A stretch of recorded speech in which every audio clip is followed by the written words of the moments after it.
Najveća greška u vezama, vjerovati riječima umjesto djelima.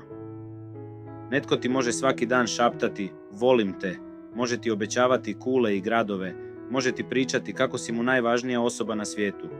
Ali ako njegova djela govore suprotno, ako osjećaš prazninu umjesto sigurnosti, ako više vjeruješ njegovim izgovorima nego vlastitom osjećaju, onda se samo zavaravaš. I što je najgore? Ti ćeš to dopustiti, jer ćeš vjerovati u potencijal, u obećanja, u iluziju ljubavi koju želiš vidjeti. Ali prava ljubav ne živi u riječima, ne u obećanjima, ne u onom kunem se, bit će bolje.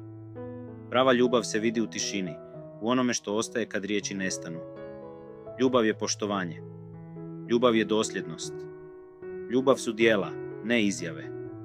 Ljubav je način na koji te netko tretira kada nitko ne gleda, kada nema nikakvog interesa da glumi.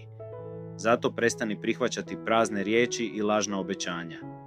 Tko te stvarno želi, pokazat će to.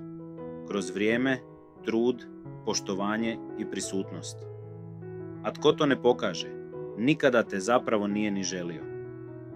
Vrijeme je da prestaneš tražiti ljubav tamo gdje je nikada nije ni bilo. Ako ti je ovo pomoglo da vidiš stvari jasnije, zaprati me za još ovakvih istina.